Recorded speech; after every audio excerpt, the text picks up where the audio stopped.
अस्सलाम वालेकुम रहमतुल्लाहि व बरकातहू। दोस्तों, हाजियों को जिसका सबसे बेसब्री से इंतज़ार था सबसे ज़्यादा, वो चीज़ आज हज कमेटी ऑफ इंडिया ने कर दिया है। 13 अगस्त 2025 को हज कमेटी ऑफ इंडिया ने हज 2026 के लिए कुर्रा सिलेक्शन यानी ड्रॉ कर दिया है। तो आज की इस वीडियो में हम लोग बात करने वाले हैं इसी कुर्रा ड्रॉ के बारे में, इसकी खास जो बातें हैं उसके बारे में। तो वीडियो को आखिर तक देखिए, इंशाल्लाह आपको फ़ायदा होगा। दोस्तों, 13 अगस्त 2025 को हज कमेटी ऑफ इंडिया के मुंबई हज हाउस में जो कमेटी रूम है वहाँ पे कुर्रा का आयोजन किया गया 11:30 पे सुबह, और ये कुर्रा शाम के 4:30-5 बजे तक चलता रहा। और ये कुर्रा जो है कि डिजिटली किया गया, कंप्यूटराइज तरीके से किया गया, जिसमें जो है कि हज कमेटी के जिम्मेदारान खास करके CEO जनाब शाहनवाज सी साहब भी मौजूद थे और दीगर जो जिम्मेदार थे वो भी मौजूद थे। तो दोस्तों, कुर्रा की खास बातें क्या रही? तो सबसे खास बात यह है कि इस बार हज कमेटी ऑफ इंडिया ने जो स्टेट्स थे उनको जो है कि 3 भागों में बांटा था। 3 अलग अलग पहले कैटेगरी में डिवाइड कर दिया उनको, उसके बाद जो है कि कुर्रा किया। पहले जैसा कि लाइन से कुर्रा होता था ABCD के ऑर्डर में, उस तरह से कुर्रा अब की बार नहीं हुआ। अब की बार उनको 3 कैटेगरी में बांटा गया। सबसे पहले जो 500 से कम कोटा वाले जो स्टेट्स हैं, जिनका कोटा ही 500 सीटों से कम है, उनको। फिर दूसरा, ऐसे जो स्टेट्स जिनका जो है कि कोटा 500 से ज़्यादा है लेकिन उनके यहाँ अंडर कोटा जो है कि एप्लीकेशन उनके यहाँ कम आए। और तीसरा, ऐसा स्टेट जो कोटा से ज़्यादा जहाँ पे एप्लीकेशन आए। इस तरह से 3 तरह के जो है कि उन्होंने स्टेट्स को डिवाइड किया और उसी हिसाब से उन्होंने सिलेक्शन किया। तो दोस्तों, आपको बता दें कि ये जो सीटें, जो कोटा दिया गया है सारे स्टेट्स को, वहाँ की जो मुस्लिम पॉपुलेशन होती है यानी मुस्लिम आबादी होती है, उसके प्रोपोर्शन में, उनके रेशियो में इसको जो है कि कोटा लोगों को दिया गया है। तो आप देखेंगे कई स्टेट बड़े भी होंगे लेकिन उनका कोटा कम होगा क्योंकि वहाँ पे मुस्लिम आबादी कम है, और कई छोटे स्टेट होंगे उनका कोटा ज़्यादा होगा क्योंकि वहाँ पे मुस्लिम आबादी ज़्यादा है। इसी तरीके से तो सबसे पहले 10 ऐसे स्टेट्स जिनका कोटा ही 500 सीटों से कम है, मतलब उनकी मुस्लिम आबादी बहुत कम है और उनका कोटा 500 सीटों से कम है। उनमें जो है कि सबसे पहले अंडमान एंड निकोबार, जिनमें 133 एप्लीकेशंस आए थे और सबके सब सिलेक्ट कर लिए गए। उसके बाद चंडीगढ़ यूनियन टेरिटरी, उसमें 33 एप्लीकेशन आए थे, उनको सबको सेलेक्ट कर लिया गया। फिर दादरा नगर हवेली यूनियन टेरिटरी, जिसमें 62 एप्लीकेशंस आए थे, उनको भी सेलेक्ट कर लिया गया। दमन एंड दीव यूनियन टेरिटरी, उसमें 21 एप्लीकेशंस आए थे, उनको भी सेलेक्ट कर लिया गया। गोवा 203 एप्लीकेशंस आए थे, उनको भी सेलेक्ट कर लिया गया।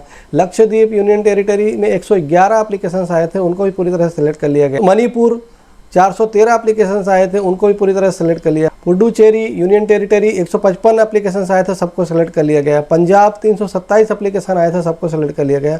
और यूनियन टेरिटरी ऑफ लद्दाख में 340 एप्लीकेशंस आए थे, सबको सेलेक्ट कर लिया गया। तो दोस्तों, आपको बता दें कि ये जो सिलेक्शन हुआ है इसमें जो है कि इनका जो कोटा था स्टेट्स का इससे कम था। तो 2-4 सीटें, 10 सीटें अगर ज़्यादा भी मतलब एप्लीकेशंस आए थे तो उनको भी वो मार्जिन दे के उन्हें पूरा का पूरा सेलेक्ट कर लिया गया। उसमें से किसी को वेटिंग में नहीं रखा गया क्योंकि ये 500 से कम अब कोटा वाली स्टेट्स थे। तो जो भी एप्लीकेशन आया उनको सबको जो है कि सेलेक्ट कर लिया गया, चाहे वो उनके जो इंडिविजुअल कोटा था उससे ज़्यादा भी एप्लीकेशन था, फिर भी उनको सेलेक्ट कर लिया गया।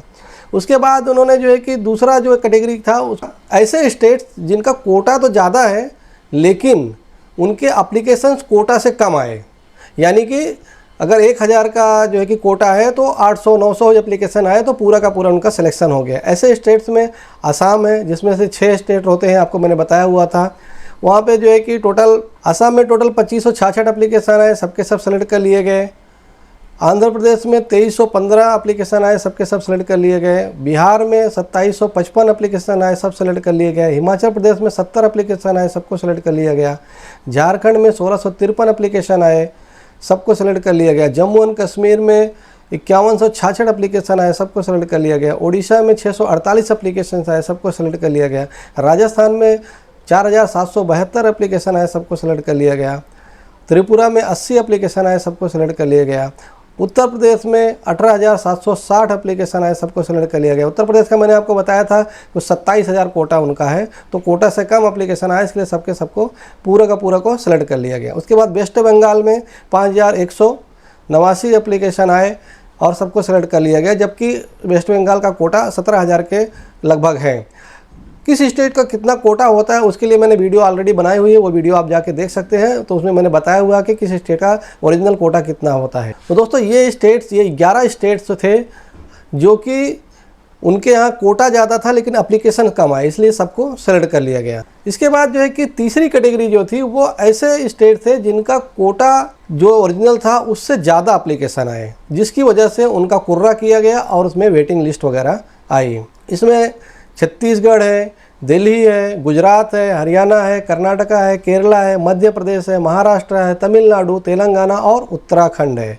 तो इन स्टेट्स में जो है कि कोटा से ज़्यादा एप्लीकेशन आए, उसके सामने जो है कि वेटिंग जो भी उनका सिलेक्शन हुआ, पहले तो जो ऐसे स्टेट जो अंडर कोटा थे उनकी सीट्स को इनमें डिवाइड किया गया, इनको दिया गया, डिस्ट्रीब्यूट किया गया। उसके बाद भी जो बचे उनको जो है कि वेटिंग लिस्ट में डाला गया। तो इन स्टेट का वेटिंग लिस्ट क्या है वो मैं आपको बता देता हूँ। तो जो वेटिंग हज 2026 का कुर्रा में जो वेटिंग हुआ है वो छत्तीसगढ़ में 292 वेटिंग है, दिल्ली में 2902 वेटिंग है, गुजरात में 26,071 वेटिंग है। गुजरात एप्लीकेशन के मामले में इस बार जो है कि नंबर 1 पे था और वेटिंग के मामले में भी नंबर 1 पे है। हरियाणा में 33 वेटिंग है, कर्नाटका में 9,818 वेटिंग है, केरला में 18,588 वेटिंग है, मध्य प्रदेश में 5,765 वेटिंग है, महाराष्ट्र में 17,443 वेटिंग है, तमिलनाडु में 6,813 वेटिंग है, तेलंगाना में 7,469 वेटिंग है और उत्तराखंड में 142 वेटिंग है। तो ये जो है कि टोटल वेटिंग जो होती है वो लगभग 95,000 सीटों की वेटिंग है। ये जो सारे स्टेट्स को जो 11 स्टेट्स को मिला के जो वेटिंग हो रही है वो 95,000 वेटिंग है। दोस्तों आपको बताते चले कि इंडिया का जो कोटा है 2-3 सालों से वो 1,75,025 सीटों का कोटा है, जिसमें से 30% कोटा प्राइवेट टूर ऑपरेटर्स को दिया जाता है और 70% कोटा हज कमेटी ऑफ इंडिया के पास होता है। तो उस हिसाब से देखें तो जो प्राइवेट टूर ऑपरेटर्स का कोटा है वो होता है 52,560 सीटों का और हज कमेटी ऑफ इंडिया का जो कोटा होता है वह 1,22,518 सीटों का होता है। लेकिन ये जो टोटल सीटें हुई हैं वो 1 लाख से कम सीटों का जो है कि कोटा ये कुर्रा किया गया है। बहुत सारे हाजी परेशान हैं कि जब 1,22,518 सीटों का कोटा है तो जो है कि सिलेक्शन में कुर्रा में 1 लाख सीटें ही क्यों ली गई हैं।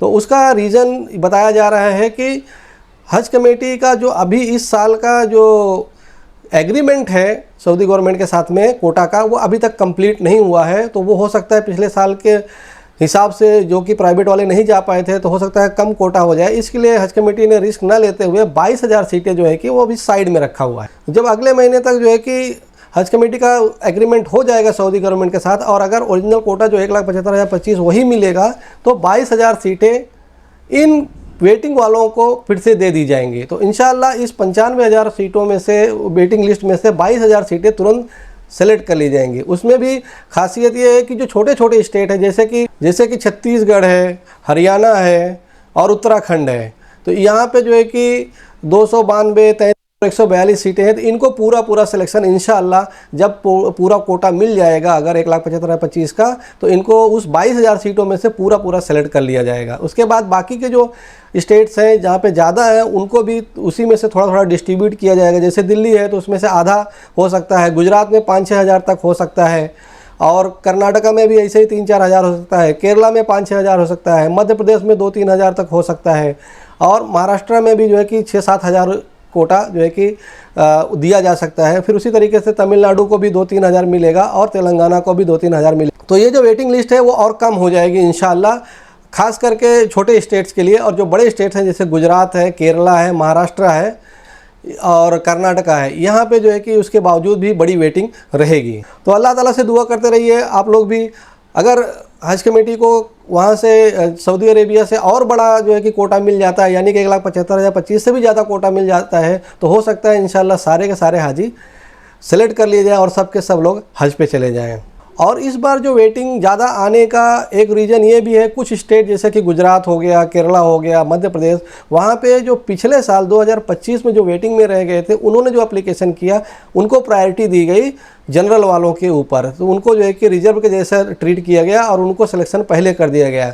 जैसा कि अगर हम लोग गुजरात में देखते हैं तो बहुत कम 1000-2000 लोग ही सिलेक्ट हुए हैं जनरल वाले, इस साल वाले 2026 वाले। बाकी सारे के सारे पिछले साल के वेटिंग वाले ही सिलेक्ट हो गए हैं और इस साल के सारे लोग 2000-3000 छोड़ के सब के सब वेटिंग में चले गए हैं। तो ये भी एक रीज़न है। और इस साल जो वेटिंग है, जैसे कि 95,000 सीटों का वेटिंग चल रहा है, अगर उतनी वेटिंग रही तो अगले साल ये सिस्टम शायद काम ना करे, क्योंकि अगर 95,000 लोग पिछले साल से ही आ जाएंगे, यानी 26 से 27 में चले जाएंगे वेटिंग वाले, तो उस साल के तो बहुत कम लोग बचेंगे, 10-15-20 हज़ार लोग ही बचेंगे जनरल वाले। तो हो सकता है अगले साल ये फार्मूला काम ना करे वेटिंग वाला, और जो है कि नया जो फ्रेश एप्लीकेशन करेंगे उनको ही लिया जाएगा। तो ये थी खास बातें कुर्रा के बारे में। हाँ, 2026 के बारे में जो कुर्रा किया गया 13 अगस्त 2025 को, उसके बारे में उम्मीद करते हैं वीडियो आपको इन्फॉर्मेटिव लगी होगी। वीडियो को लाइक करें, शेयर करें, हमारे चैनल को सब्सक्राइब कर लें, हमारा व्हाट्सएप ग्रुप को जो ज्वाइन कर लें जिसमें आपके सवालों के जवाब दिए जाते हैं। इस वीडियो में बस इतना है। अपना ख्याल रखिएगा, मिलते किसी और वीडियो में।